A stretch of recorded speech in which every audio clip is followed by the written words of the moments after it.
Oi, pessoal, vamos ler mais um do Freud.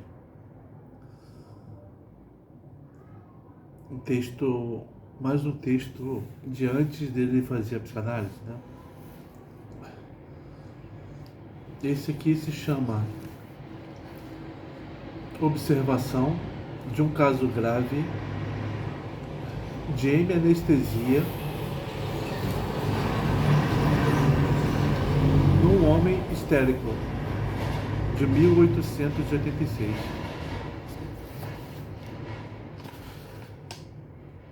Prezados senhores, quando em 15 de outubro desse ano tive a honra de tomar sua atenção com um breve relato sobre os recentes trabalhos de Charcot no âmbito da histeria masculina, fui convidado por meu venerado mestre, o Hofrat,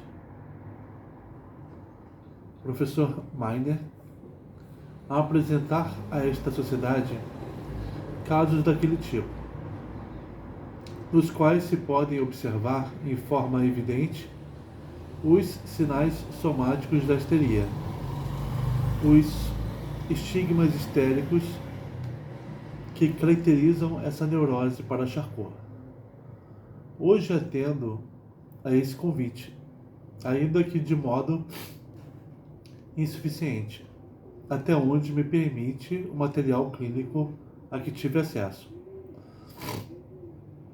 Expondo-lhes o caso de um homem histérico que traz o sintoma da hemianestesia, quando quase que em desenvolvimento máximo.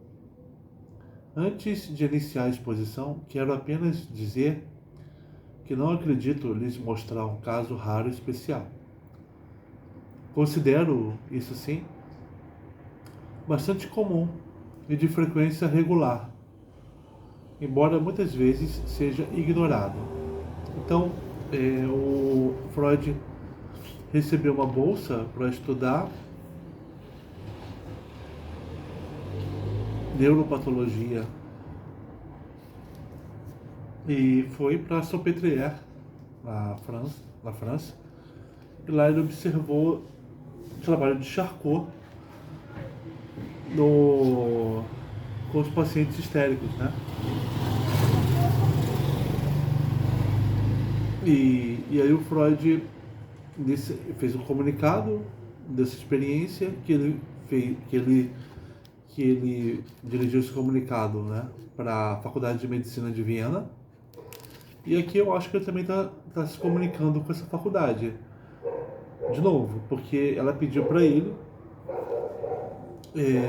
que ele falasse desses casos de histeria. E o Freud pegou o caso de um homem histérico, né? Tinha alguns preconceitos a respeito de histeria, de que era só com mulheres e de que era, portanto, estava ligado ao genital feminino. Também a ideia de que a histeria era um fingimento da mulher, né? Só que Freud viu lá em Salpêtrière que homens também podem ter histeria.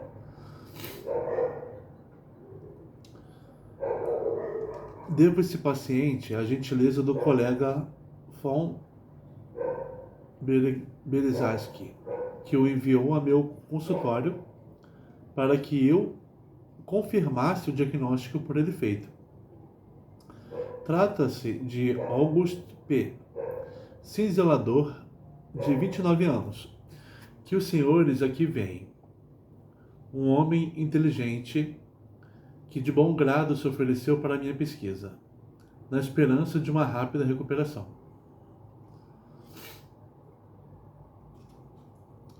Então, isso aqui foi uma comunicação oral, e ele estava com o paciente ali. Permitam-me, primeiramente, informar-lhes sobre sua família e sua história pessoal. O pai do paciente morreu aos 48 anos da doença de Bright. Está aqui, né? Uma denominação antiga para a insuficiência renal crônica. E Richard Bright foi o médico que primeiro a estudou. Era um taberneiro, bebia muito e tinha natureza iracunda. A mãe morreu de tuberculose aos 46 anos. Disse que sofria muitas dores de cabeça quando era mais jovem. O paciente não sabe dizer se ela tinha convulsões, etc. Desse casal nasceram 6 filhos homens, dos quais o primeiro teve uma vida desregrada e pereceu de uma afecção luética cerebral. O segundo filho é de interesse especial para nós. Tem participação na etiologia da doença do irmão e parece ser ele próprio um histérico. Esse irmão contou ao nosso paciente que sofreu ataques convulsivos. E um singular acaso fez com que hoje eu encontrasse um colega berlinense que tratou esse irmão em Berlim durante uma enfermidade e diagnosticou nele uma histeria, algo confirmado também no hospital de lá. O terceiro filho desertou do exército e desde então desapareceu. O quarto e o quinto morreram em idade tenra e o sexto é o nosso paciente. Então, 6 irmãos, né? Os pais deles morreram jovens. Um dos irmãos tem histeria, provavelmente, né? Foi diagnosticado. E o paciente deles ali, né? Estão falando sobre ele agora. Durante a infância, ele se desenvolveu normalmente. Nunca teve convulsões e superou as doenças infantis comuns. Aos 8 anos de idade, teve a má sorte de ser atropelado na rua. Sofreu uma ruptura do tímpano direito, com dano permanente na audição, e sucumbiu a uma doença que durou meses, durante a qual teve muitos ataques, cuja natureza não é mais possível descobrir.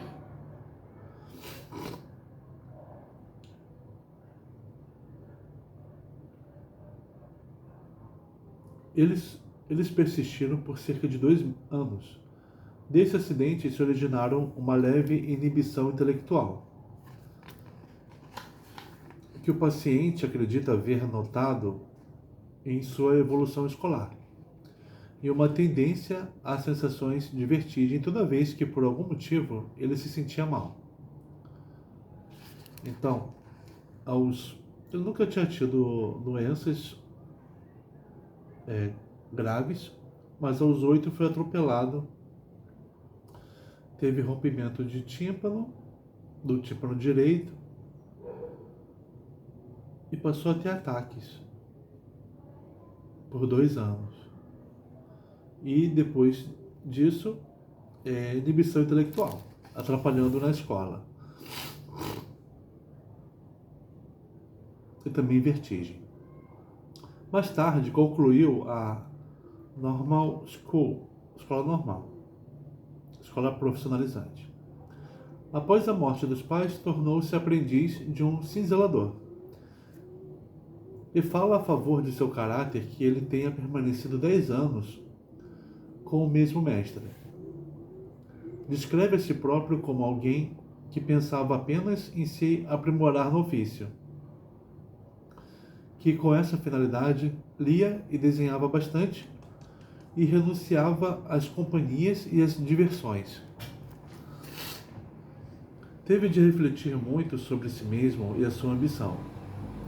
E nisso caía frequentemente num estado de agitação e fuga de ideias, em que ficava apreensivo com sua saúde mental.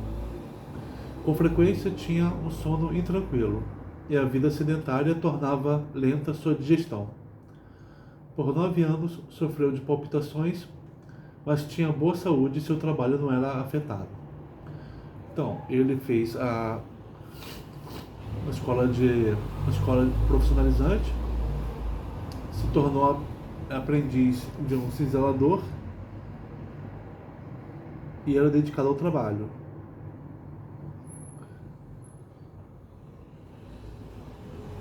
De vez em quando tinha agitação e fuga de ideias. Sua doença atual teve início há cerca de 3 anos. Ele teve uma desavença com o irmão dissoluto, que se recusava a lhe devolver uma quantia emprestada. Esse irmão ameaçou matá-lo com uma faca. Isso gerou nele um medo indescritível. Veio-lhe um zumbido na cabeça, como se esta fosse explodir. Ele correu para casa, sem saber como pôde chegar lá, e caiu ao chão, inconsciente, diante da sua porta. Depois se soube que por 2 horas teve fortes convulsões. Enquanto isso, falava da cena com o irmão.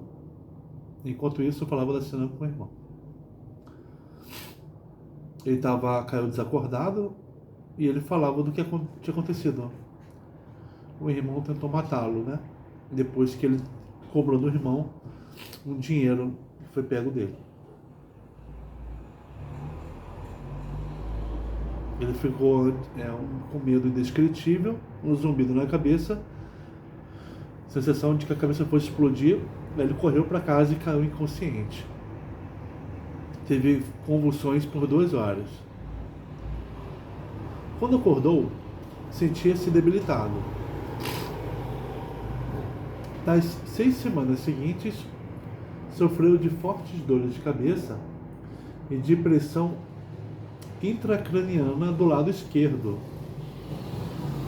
A sensação na metade esquerda do corpo lhe parecia diferente e seus olhos se cansavam facilmente no trabalho, que já tinha retomado. Com algumas oscilações, seu estado permaneceu assim por 3 anos.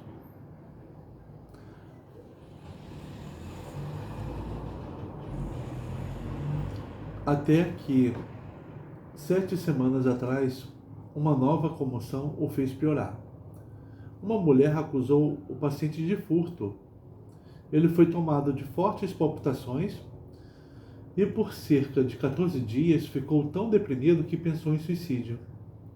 E ao mesmo tempo sobrevieram-lhe intensos tremores nos membros do lado esquerdo. Sentia a metade esquerda do corpo como se estivesse afetada por um acidente vascular. Sua visão ficou fraca e frequentemente ele enxergava tudo cinza. O sono era perturbado por aparições horríveis e por sonhos, e que acreditava cair de uma grande altura. Surgiram dores do lado esquerdo do pescoço, no flanco esquerdo, no osso sacro e em outros lugares. Com frequência o estômago lhe parecia inchado e ele se via obrigado a interromper o trabalho. Todos esses sintomas pioraram novamente há uma semana. Então,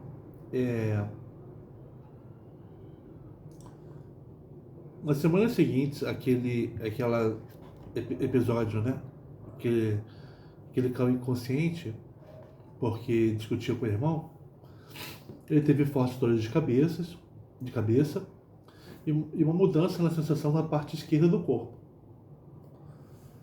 E a dor de cabeça, a pressão intracraniana também do lado esquerdo da cabeça. E ficou assim por 3 anos, tendo oscilações disso. Aí do relato, então, da data do relato há 7 semanas atrás, teve um outro problema. Foi acusado de furto por uma mulher e então passou 14 dias deprimido, tendo tremores do lado esquerdo. Ele sentia a metade esquerda do corpo como se tivesse sido afetada por um acidente vascular. Teve enfraquecimento da visão teve perturbação do sono, sonhos de que estava caindo de grandes alturas.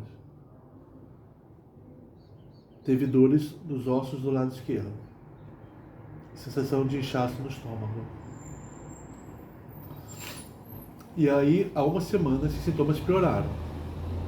Além disso, ele padece de fortes dores no joelho esquerdo e na planta do pé esquerdo, ao andar por algum tempo. Tem uma sensação peculiar na garganta, como se a língua lhe estivesse presa. Com frequência, escuta cantos em seus ouvidos, etc. Sua memória diminuiu para as vivências tidas durante a enfermidade e está boa para eventos anteriores. Os ataques convulsivos se repetiram de 6 a 9 vezes nesses 3 anos, mas a maioria deles foi leve, apenas um acesso noturno. Em agosto passado, foi acompanhado por sacudidas mais fortes. Então,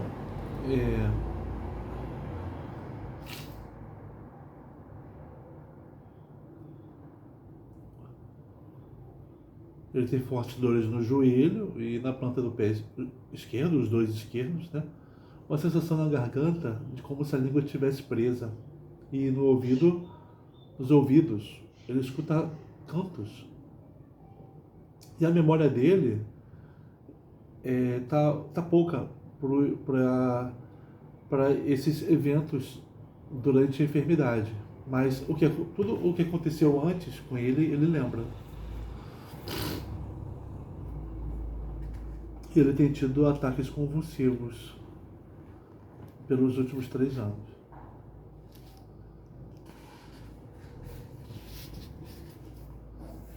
Observem agora o paciente, um tanto pálido e de complexão média. O exame dos órgãos internos não mostra nada patológico, excetuando os sons cardíacos abafados. Então, o exame físico não indica nada patológico. Se pressiona o local de saída dos nervos supraorbital, infraorbital e do mento, o paciente vira a cabeça com expressão de dores intensas.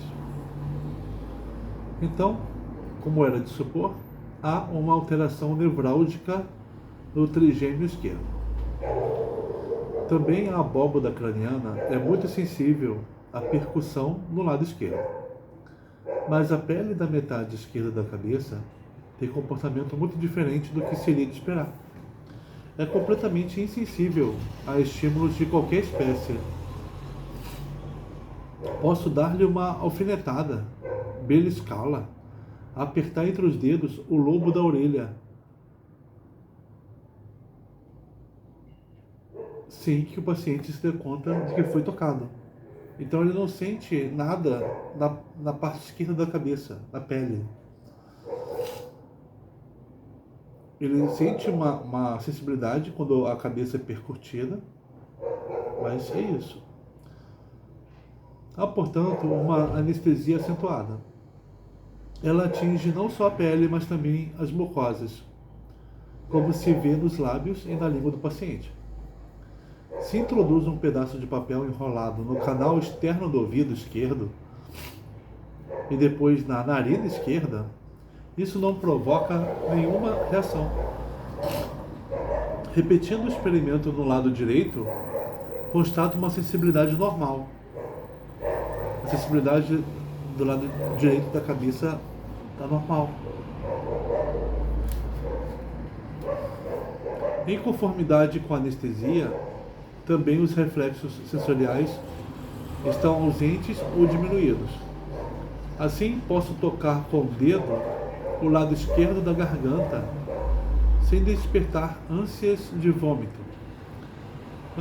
Mas os reflexos da garganta se acham diminuídos também do lado direito. Apenas quando atinge a epiglote no lado direito há uma reação.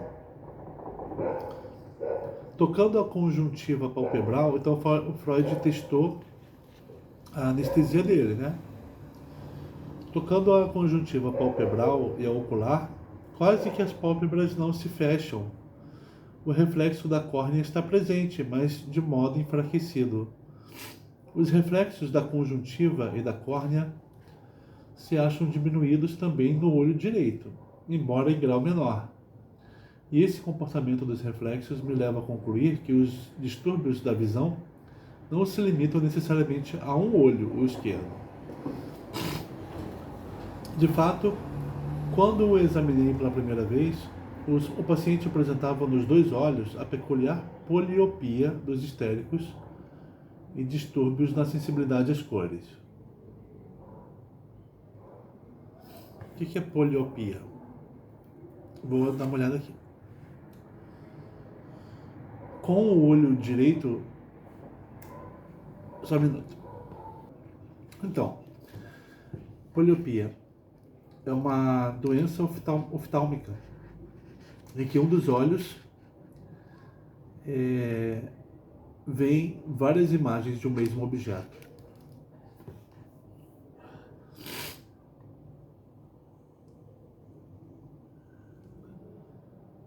O paciente apresentava nos dois olhos a peculiar poliopia dos histéricos, nos dois olhos, e distúrbios na sensibilidade às cores. Com o olho direito reconhecia todas as cores, menos o violeta, que afirmava ser o cinza. Com o esquerdo, apenas vermelho claro e amarelo, ao passo que todas as demais cores tomava por cinza quando havia luz e por preto quando estava escuro. O Dr. Konigstein teve a gentileza de examinar detalhadamente os olhos do paciente e fará ele próprio um relato do que encontrou. No que toca aos outros sentidos, tanto o olfato como o paladar desapareceram por completo do lado esquerdo. Só a audição foi poupada pela hemanestesia cerebral. O ouvido direito, os senhores devem se lembrar, ficou bastante comprometido após o atropelamento de que o paciente foi vítima aos 8 anos. O ouvido esquerdo funciona melhor. A redução da audição que nele se acha pode ser explicada, como me informou gentilmente o Dr. Gruber, por uma visível afecção orgânica do tímpano. Ele não tem audição do lado direito, no ouvido direito, e a do esquerdo está comprometida, mas tem alguma audição. Se agora passamos a examinar o tronco e os membros, também aí encontramos, inicialmente, no braço esquerdo, uma anestesia total. Como os senhores veem, posso enfiar uma agulha numa dobra da pele do paciente sem que ele reaja. Também as partes profundas, músculos, ligamentos, articulações, devem estar insensíveis em alto grau, pois posso dobrar-lhe o pulso.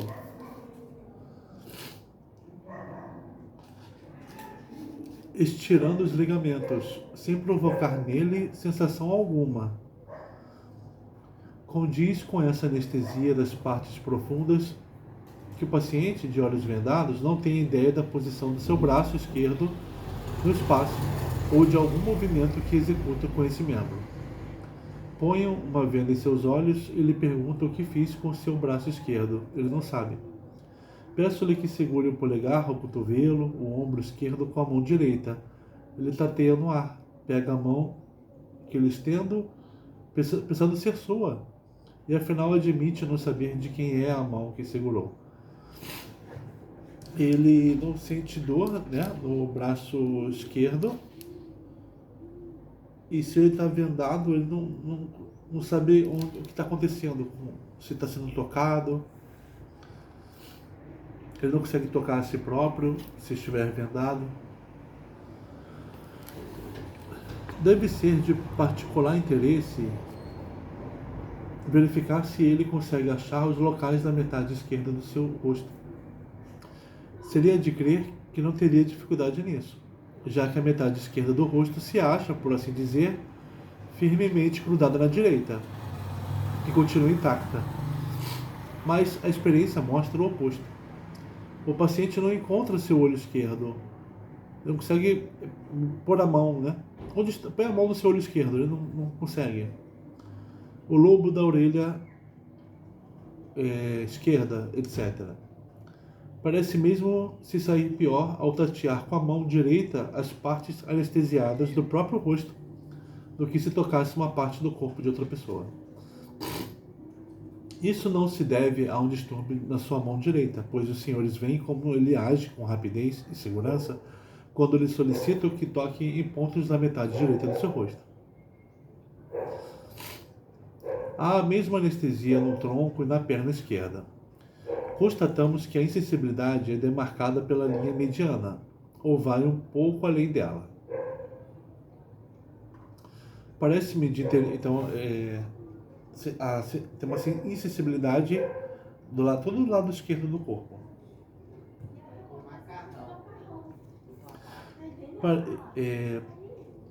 Talvez avançando um pouquinho para o direito.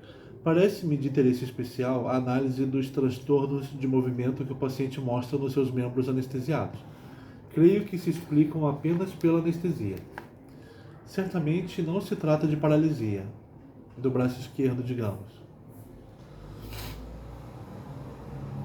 Um braço paralisado fica frouxamente caído ou é mantido em posições forçadas mediante contraturas.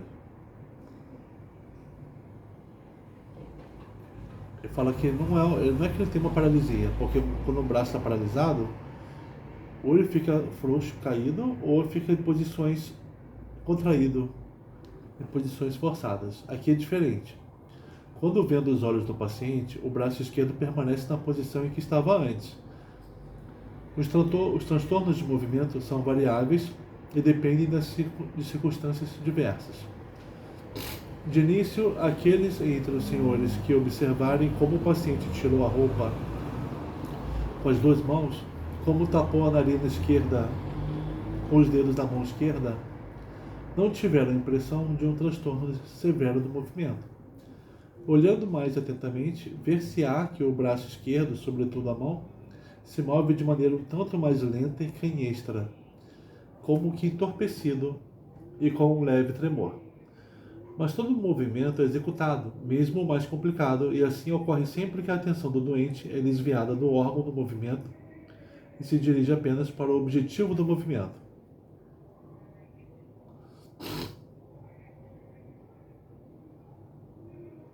Então, o movimento dele é tosco quando o médico pede que ele toque no próprio corpo, uma parte esquerda do próprio corpo. Mas, quando o médico pede que o paciente faça com o braço esquerdo um movimento em direção a um objetivo, que não seja o próprio corpo, aí não tem esse problema. E assim ocorre sempre que a atenção do doente é desviada do órgão do movimento e se dirige apenas para o objetivo do movimento. Então, quando toque o seu braço esquerdo, aí ele tem dificuldade. Mas toque aquele objeto usando o seu braço esquerdo, aí ele consegue com facilidade. É muito diferente quando ele solicita que faça com o braço esquerdo movimentos sem finalidade clara. Por exemplo, que dobre o braço no cotovelo, seguindo com os olhos. Nisso, o braço esquerdo se mostra bem mais inibido do que antes. O movimento se realiza com mais lentidão, de forma incompleta, em etapas, como se superasse uma grande resistência e com um vivo tremor. Então, dobre o seu braço esquerdo, a sua atenção se volta para o lado esquerdo. Aí ele faz com dificuldade essa dobra. O movimento dos dedos são excepcionalmente fracos.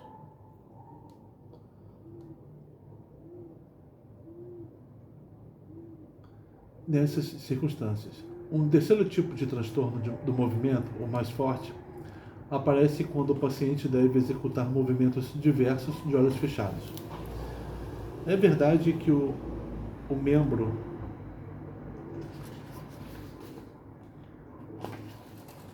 totalmente anestesiado ainda faz alguma coisa. Pois como os senhores veem, a inervação motora é independente das informações sensoriais que normalmente chegam de um membro que vai ser movimentado.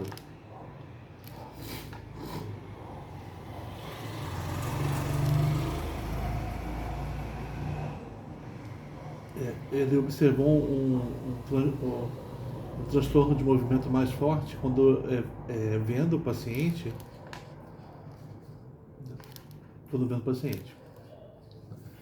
O Freud observa que quando há uma anestesia total, o paciente não consegue fazer algo porque, mesmo tendo anestesia, porque a inervação motora é independente das informações sensoriais. Mas esse movimento é mínimo, não se dirige a um segmento particular. O paciente não pode determinar a sua direção. Porém, não tomem essa última espécie de transtorno de movimento como uma consequência necessária da anestesia. Justamente nisso, há amplas diferenças individuais. Observamos na Salpêtrière doentes com anestesia que conservavam, de olhos fechados, um domínio bem maior do membro perdido para a consciência.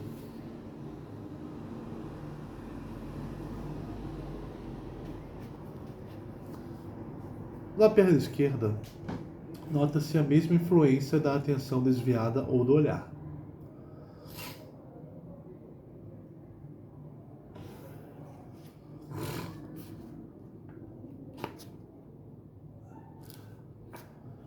Hoje o paciente caminhou ao meu lado na rua por cerca de 1 hora, em passo rápido, sem olhar para os pés. Eu notei apenas que levantava o pé esquerdo um tanto para fora, arrastando-o no chão com frequência. Porém, quando eu lhe digo para andar, ele observa cada movimento da perna com anestesia. Esta se move de maneira lenta e segura, e ele se cansa depressa. Então, quando ele não está prestando atenção na parte do corpo que está se movimentando, ela se movimenta bem. Agora, quando a atenção dele é chamada para aquela parte do corpo, aí não funciona bem. Totalmente inseguro, ele acaba andando de olhos fechados, desloca-se com os pés aderindo ao chão, como fazemos no escuro, num local desconhecido. Também lhe é muito difícil manter-se de pé apoiado na perna esquerda. Se fecha os olhos nessa posição, cai no mesmo instante. Descreverei ainda o comportamento dos reflexos. Geralmente são mais vivos que o normal, mas não muito concordantes entre si. Os reflexos do tríceps e dos flexores são decididamente mais vivos na extremidade direita, não anestesiada. O reflexo patelar parece mais acentuado à esquerda. O reflexo do tendão de Aquiles é igual nos dois lados. Também é possível produzir uma discreta reação do pé, mais visível à direita. Os reflexos do cremaster estão ausentes. Já os do abdômen são vivos e bastante acentuados no lado esquerdo, de maneira que o mais leve toque na pele do abdômen gera a contração máxima do músculo reto abdominal em seu lado esquerdo. Em consonância com o quadro de uma hiperanestesia histérica, nosso paciente mostra de forma espontânea e sob pressão locais doloridos no lado do corpo que é normalmente insensível. As chamadas zonas esterógenas. Embora sua ligação com os ataques não seja acentuada no presente caso. Então ele tem essa dificuldade em tocar a si próprio nas partes do lado esquerdo, dificuldade geral de se movimentar quando a atenção dele é chamada para esse movimento, os membros do lado esquerdo, mas ele tem uma insensibilidade do lado esquerdo da face, incluindo o nariz e também do ouvido, mas ele tem uma sensibilidade em lugares que não eram para ter muita sensibilidade. As chamadas zonas esterógenas, que se são estimuladas nele, provocam muita dor.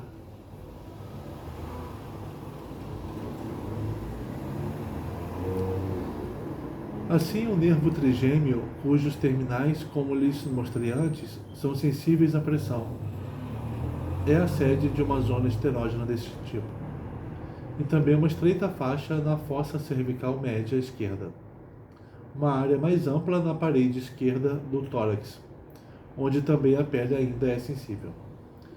A porção lombar da coluna vertebral e a parte mediana do osso sacro, a pele sobre a primeira é também sensível. Por fim, o cordão espermático esquerdo é bastante sensível à dor.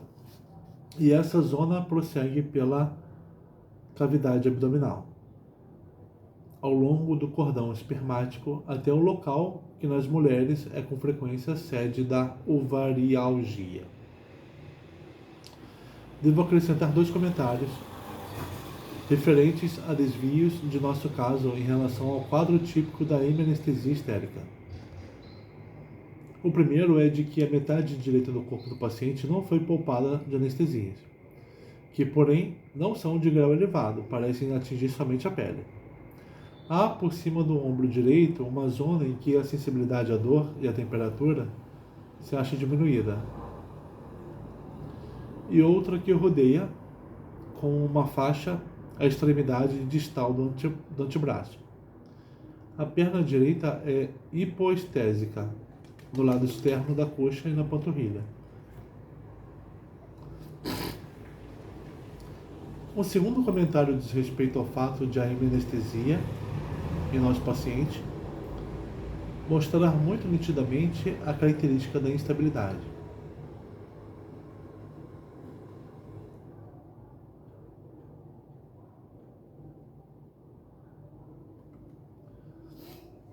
Num exame da sensibilidade elétrica, sem querer, sensibilizei uma área da pele do cotovelo esquerdo.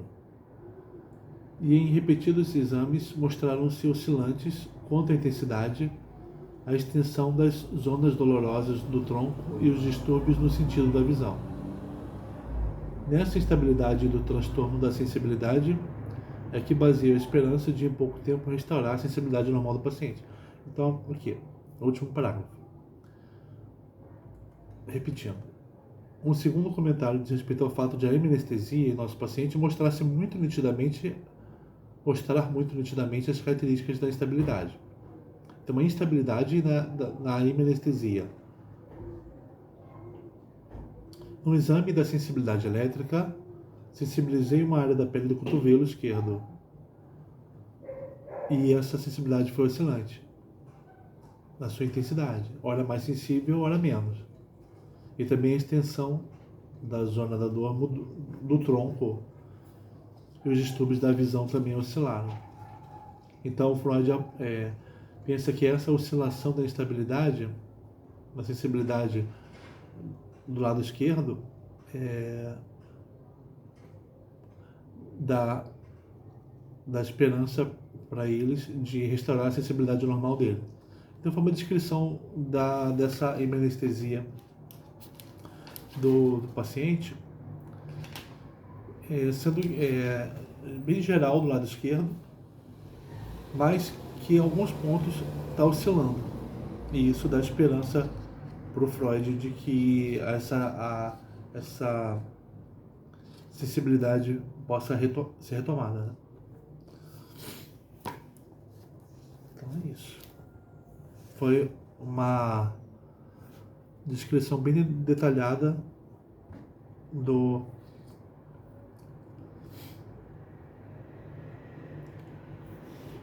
quadro do paciente. Ficamos por aqui.